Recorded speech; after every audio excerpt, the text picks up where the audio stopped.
ಎತ್ತಿನಹೊಳೆ ಯೋಜನೆಯಲ್ಲಿ ಮತ್ತೆ ಅವಾಂತರ ಆಗಿರುವಂತದ್ದು ಕಂಡು ಬಂದಿದೆ. ಪೈಪ್ಲೈನ್ ಒಡೆದು ಭಾರಿ ಪ್ರಮಾಣದ ನೀರು ಪೋಲಾಗ್ತಾ ಇರುವಂತದ್ದು ಬೆಳಕಿಗೆ ಬಂದಿದೆ. ಸಕಲೇಶಪುರ ತಾಲೂಕಿನ ಹಲಸುಲಿಗೆ ಬಳಿಯಲ್ಲಿ ಈ ಘಟನೆ ಸಂಭವಿಸಿದೆ. ಕೋಟಿ ಮೌಲ್ಯದ ಯೋಜನೆ ಇದು.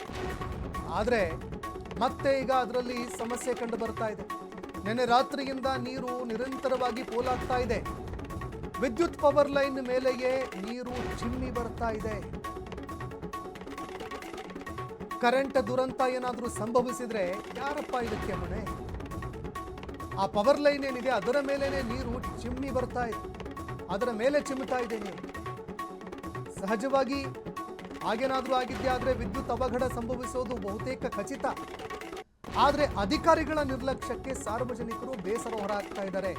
ಮಾಹಿತಿ ಕೊಟ್ಟಿದ್ದೀವ್ರಿ ನಾವು, ಬನ್ನಿ ಇದನ್ನು ಸರಿಪಡಿಸಿ ಅಂತ ಹೇಳಿದ್ದೀವಿ. ಆದರೂ ಕೂಡ ಅಧಿಕಾರಿಗಳು ದಿವ್ಯ ನಿರ್ಲಕ್ಷ್ಯ ವಹಿಸಿದ್ದಾರೆ.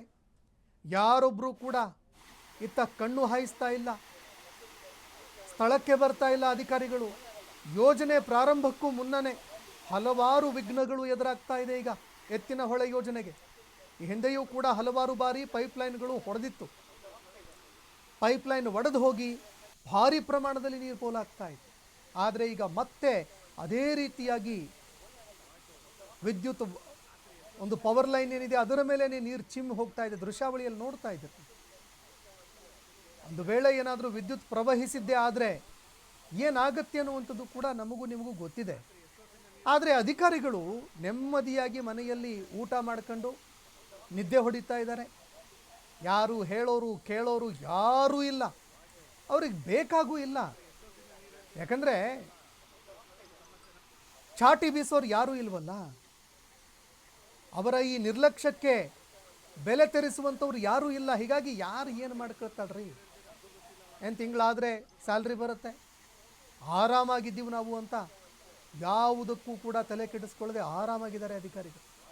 ಇತ್ತ ಸಾರ್ವಜನಿಕರು ಭಾರಿ ಪ್ರಮಾಣದಲ್ಲಿ ನೀರು ಪೋಲಾಗ್ತಾ ಇದೆ.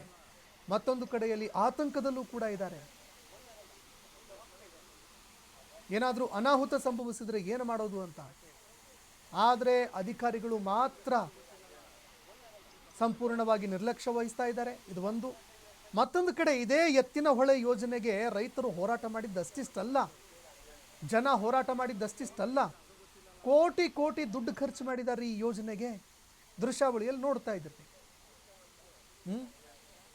ಎಂಥ ಕಾಮಗಾರಿ ಮಾಡಿರಬೇಕು, ಎಷ್ಟರ ಮಟ್ಟಿಗೆ ಕಳಪೆಯಾಗಿರುವಂತಹ ಕಾಮಗಾರಿಗಳನ್ನು ಮಾಡಿರಬಹುದು. ಇದೆಲ್ಲದಕ್ಕೂ ಕೂಡ ಇದು ಜೀವಂತ ಉದಾಹರಣೆ.